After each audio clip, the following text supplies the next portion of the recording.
All right, back at it on a gorgeous Thursday morning here, 96.5 The Fan. It is Fescoe and Dusty with you. Dusty off, Mac in. And so last night the Royals lose yet again. I don't think they're back, Mac. I really don't. I don't think the Royals are a team right now that is worthy of having the conversation of them being back. They're 4-5 since we asked that question on that poll Wednesday. Yeah. They're 4-5. So 4-5 in the last We've asked 9. it twice in the last 2 weeks. Well, never should have been asked. They're not back. They're 4-5 since we asked. You're not back. You're a game under 500, which makes you a game even more under 500 as you're trying to chase to get back to 500. And now, White Sox just got back to 500. Yeah, the White Sox now are a better team than the Kansas City Royals and a better organization at this point in time than the Kansas City Royals. You're 4-2. They're a better team. They're a better team. They're 4-2. Baseball team, and they've got a ton of minor league prospects ready to come up to the system here in the next couple of weeks. I guarantee it, and they're only going to get better and better and better. God. I mean, it's your little brother, man. It is, but they're better than you right now. They're 4-2 against you this year. I mean, you made your living over the last 2 years of being above 500 in the playoffs, beating up on the Chicago White Sox, right? I think Carrington had that number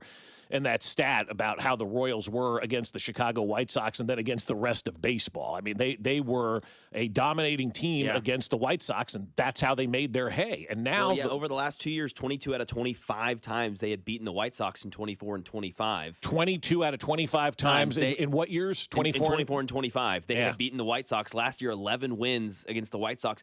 If you remember, they had 82 wins. Yeah. That's over 10% of the Royals' wins came against the trash White Sox that they were last year, and they aren't this year. You're not getting those wins anymore. No, you're not. Their third baseman, Vargas, is a legitimate player. Murakami's a legitimate player. I mean, Chase Maedroth has been absolutely outstanding in these 2 games for the Chicago White Sox. They've got the pitching out there right now that's matching your pitching, and now we've got controversy surrounding the Royals. And Seth Lugo last night is not happy about the way that the organization is handling the ABS system. Here's Seth Lugo after the game. I'll let you guys listen. You guys can determine what you think Seth Lugo is saying, and then we'll have the conversation after we hear Seth Lugo.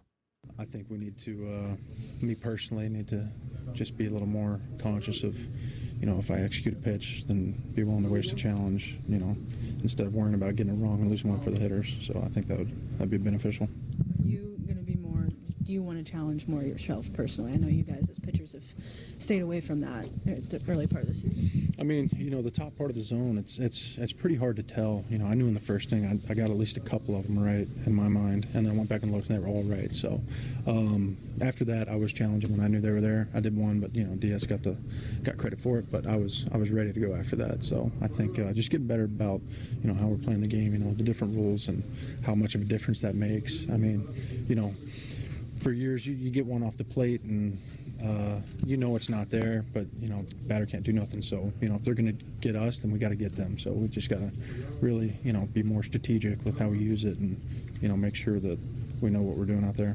Do you like that it's in the game?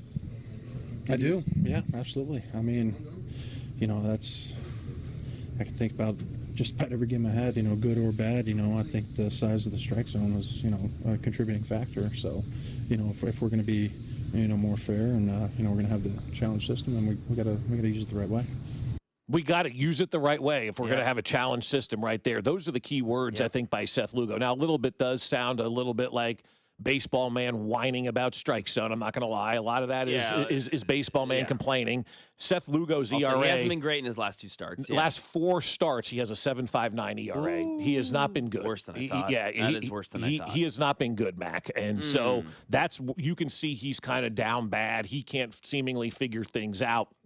And so it becomes now, let's blame the ABS, I guess it is ABS and the way we're utilizing the ABS. Now, that is a conversation. Yeah, team strategy, the way you execute. Yeah, what are we doing here? What is the team strategy? Because it doesn't sound like Seth Lugo is on board with whatever the team strategy is using this challenge system. And it sounds like he's very frustrated with the challenge system. He mentioned at one time, be willing to waste a challenge early. He said we did. Somebody named DS got credit for it or whatever, but he was the one that wanted the challenge. Who the hell cares who gets credit? I don't know why that matters at this point in time.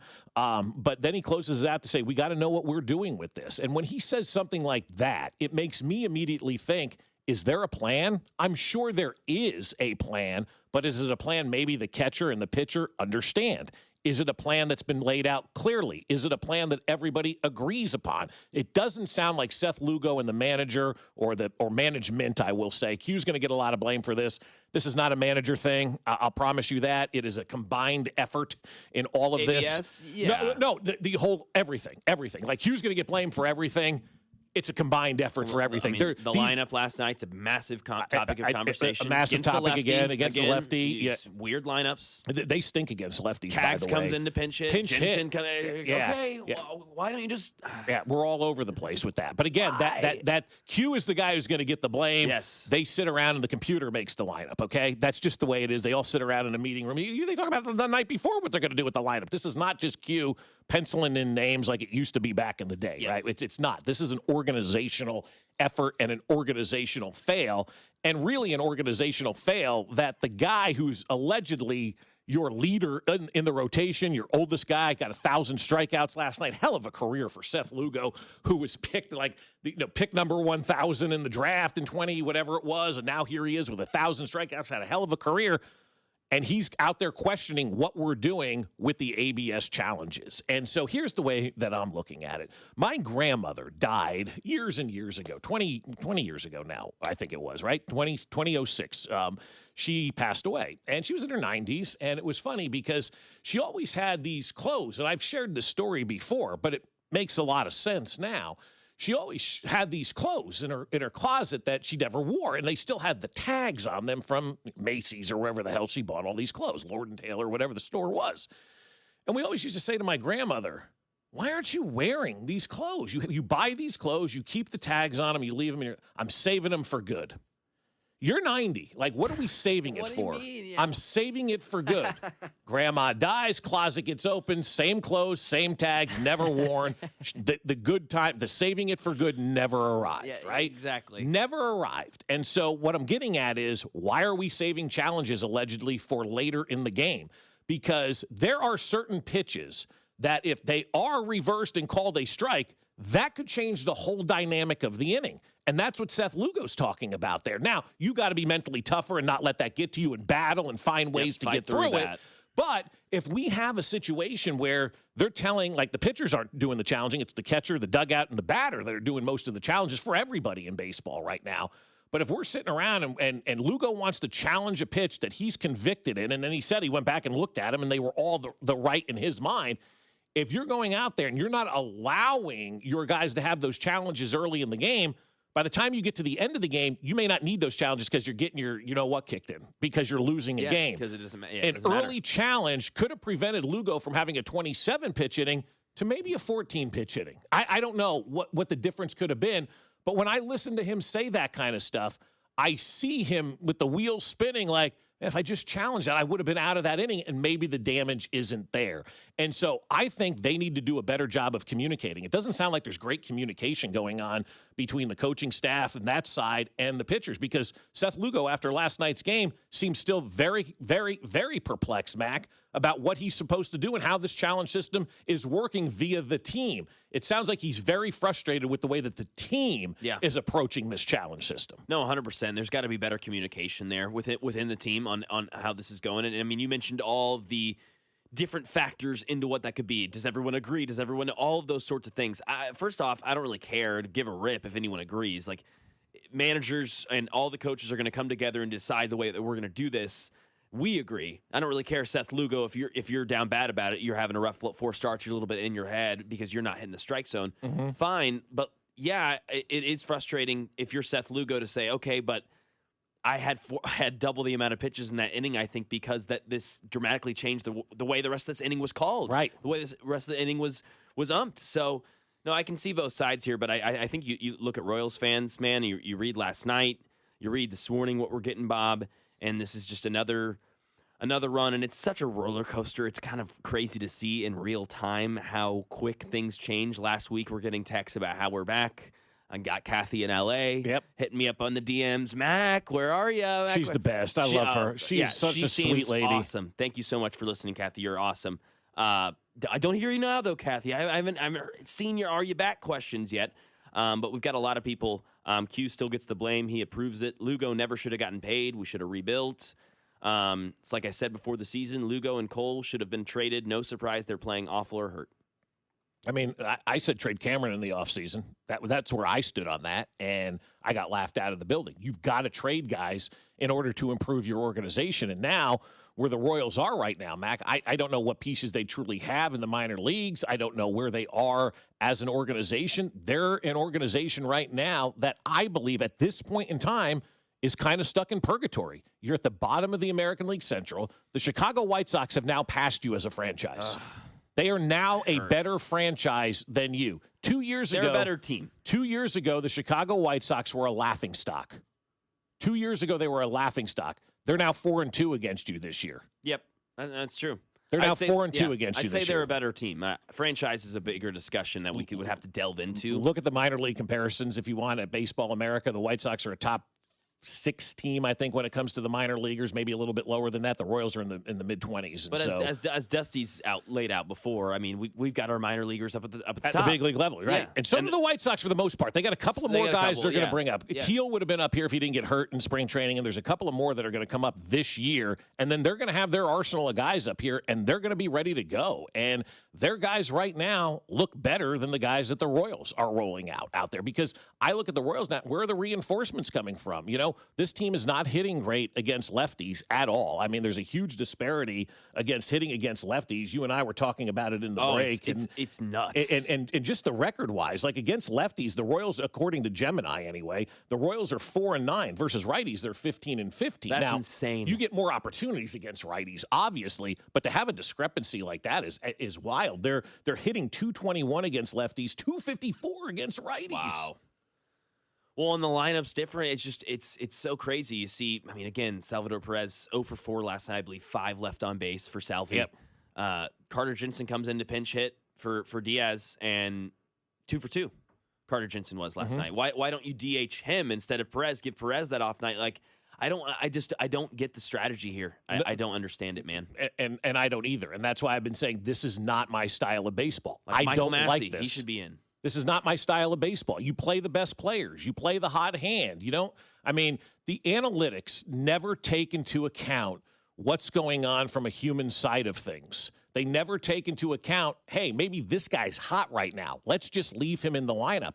There used to be an old adage in baseball that when a guy was hot, you left him alone, and you just let him do his thing. You never took him out of the lineup. You didn't take him out of that spot in the lineup.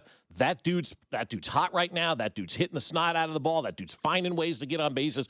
We're going to leave that guy there at number 5. We're not going to mess with this lineup. He's doing good things right now. If a guy is struggling, you take him out of the lineup. Analytics doesn't account for that. Doesn't know if a guy's been hot. Doesn't know if a guy's seeing the ball well, because there's not a number that you can put on that. Sometimes players just get into a zone. Sometimes players are just feeling it. Talk to them sometime about that. Like an athlete, when you're in that zone, you're like, oh, yeah, it's completely different. Everything is slowed down. The vision is bigger. You don't hear the crowd. You've slowed the game to a crawl. A hot shooter in basketball, 100%. Right, exactly. Yeah. Yes, or, you know, I don't know. I'm trying to think of an NFL kind of like, you know, a little harder. Yeah, maybe running the ball versus, I don't know. Yeah. It's very, but you're right. The 3-point shooter in basketball, if a guy is on and for his last 3 games, he's just hitting shot after shot after shot. I don't care who the defense is. That guy's playing good right now. And the Royals don't understand that side of this. They really don't. It's all analytics. It's all numbers. It's all computers. And you get these lineups that nobody understands. And you get these lineups that confuse the fans. I mean, and we had fans calling into Vern's show last night, upset now that they're paying to watch the games. Oh, yeah, I've got lots of texts about that ticked off about that too. And that's the other thing that you have to factor in now. Yeah. People have shelled out money to watch this product, and it hasn't been a good product all year long. How much was the Royals TV? $100? Yeah. Yeah. It's $100. Yeah. I'm not going to say that's what people will money's fall tight. back on. It's Yeah, $100. I mean, yeah. Absolutely, I'm not going to like. It's a tank of gas. Your boy's broke right now, so I'm not trying to say like I wish I had $100. Trust me, I wish I wouldn't spend. Like I'm not saying I wish I wouldn't. Of course, I always am going to spend it on Royals TV, but it's $100. Like it's Right. still a good price. Like I But understand. it's different than what people are used to, right? 100%. I understand the frustration, and it is warranted. This team had better expectations. You've got maybe the best player in the AL right now, like currently playing baseball. Yeah. And you are under 500 in the season, under 500 in the last week. You're probably 500 in the last 2 weeks. You're an average at best baseball team with, imagine consistently being average with Patrick Mahomes. It'd be unacceptable. It would be. And I know it's a different sport and the position is more impactful in football, but that comparison is still there. I mean, he plays every day. He's one of the most important positions, if not the most important position on defense at the shortstop. He's the best 5-tool player in baseball. He's hitting the ball well. Last night wasn't his best night, but still, it is not coming to fruition. He's not going to be a superstar every night. It's impossible to do. Impossible to do. And it'd be nice. We talk about this with Mahomes as well and the Chiefs. If someone else could say, hey, don't worry, you don't got to throw for 300 today. Don't worry, you don't got to go 4 for 4 from the plate today. Right. I got you. I got you. Take a breath. Do your diving catch. Play your defense. Don't worry at the plate tonight. We're going to get our offense going. And that's seemingly, they've come up short, and it's so annoying now because it feels like from a month ago this team has improved, but not enough for it to really mean anything. Right. You're losing 6-5. You're losing 5-4.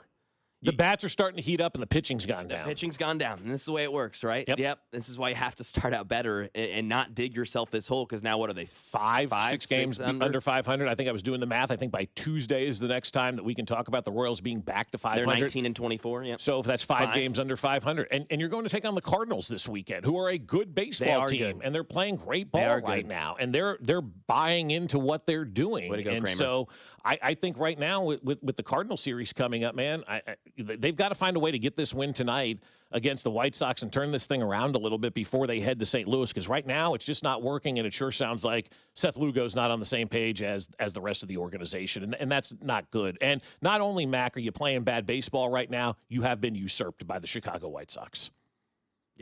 You have been usurped by the Chicago White Sox. They are now 4-2 against you this year. And maybe you were counting on one more year of being able to take care of the Chicago White Sox from a major league club. At this point in time, they are better than you. They have passed you in the standings. They have passed you on the field.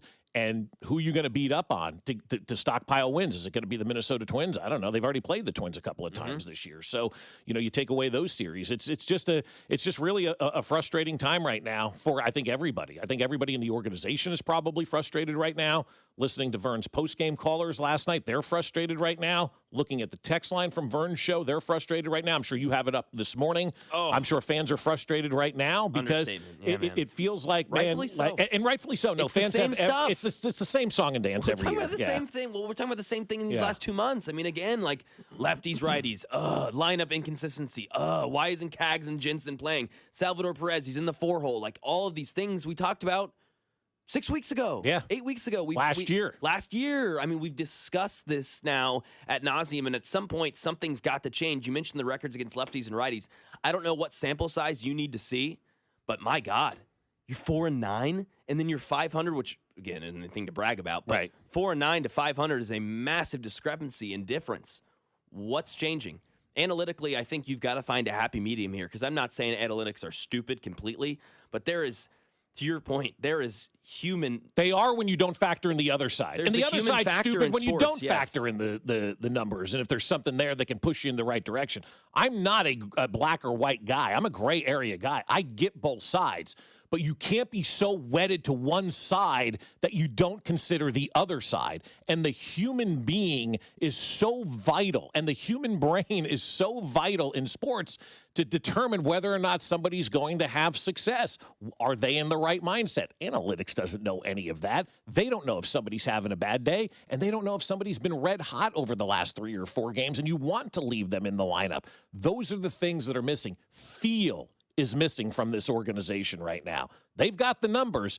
They don't have the feel. And you have to have the feel and a combination of both. It's what makes this so much more difficult. Bob, you and I could do this if it was numbers. Exactly. We could figure out the algorithm. We could figure out the Microsoft Excel, whatever the hell, right? Like I've got brothers in data analytics. I could get them on this. We could figure out the numbers, okay? Then I'd be making millions. I'd say, talk to you later. That's not how this works. You've got to have the feeling, the knowledge. And I know, Q, all those guys in that building have forgotten more about baseball than I and you will know combined. But at some point, it doesn't matter. We've got to talk to the players.